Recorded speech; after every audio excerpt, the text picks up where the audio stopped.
Olá, meu nome é Claudine Teixeira, sou psicóloga transpessoal, doutora em desenvolvimento humano pela USP. Paradigma é a nossa referência para pensar na vida, no planeta Terra, no fazer ciência, na compreensão da realidade. Qual o paradigma que nós temos hoje vigente? Paradigma newtoniano-cartesiano. Esse paradigma tem a ver com a fragmentação, a divisão na menor parte e acreditar que só existe aquilo que é passível de ser transformado em fórmulas matemáticas. Então tem a ver com o positivismo.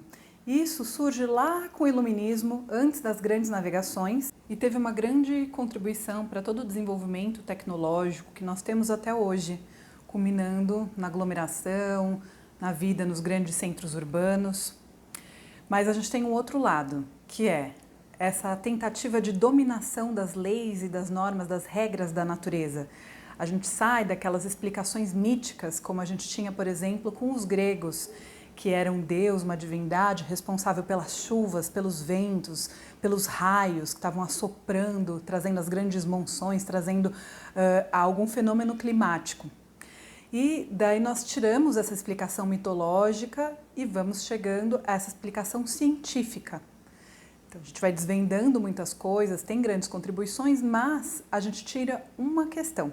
Nessa tentativa de dominação da natureza, nós esquecemos que nós também somos natureza. Nós somos parte dessa natureza. E nessa busca por dominação, a gente acaba destruindo, achando como se todos os recursos naturais fossem finitos. E também submetendo e subjugando aquilo que é associado à natureza. E o que é mais associado à natureza é o feminino.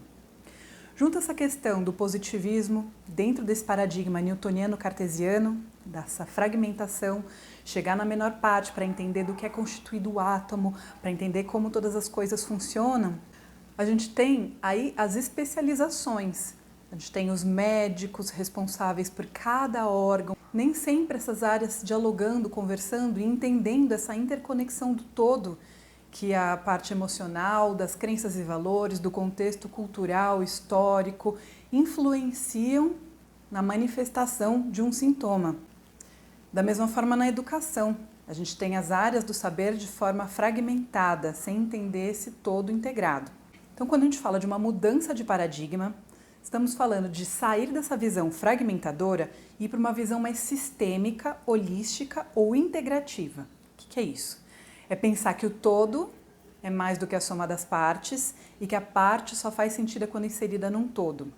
Então a gente pega um sintoma, uma doença que se manifesta num órgão, só vai fazer sentido quando a gente olhar para todo o sistema, quando a gente olhar para esse corpo, e esse corpo inserido numa família, num contexto, numa cultura, num momento histórico, político, econômico, e as questões ambientais estão envolvidas nisso também. Quando a gente olha, para essa questão dessa degradação dos fenômenos climáticos, quando a gente pensa em todas as coisas que vêm acontecendo, aquecimento global, a poluição, a compactação do solo, as aglomerações urbanas, os pastos, a perda de biodiversidade, está tudo envolvido nisso.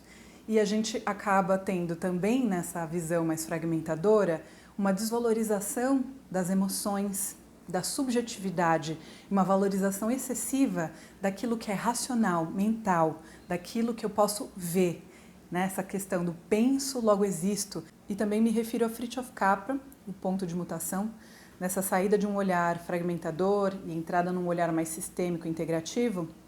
A gente também está se referindo a essa questão do desequilíbrio entre masculino e feminino, entre tendências mais autoafirmativas e egóicas de dominação, de conquista das coisas pela força, e as tendências integrativas ligadas ao feminino, do coletivo, da inclusão.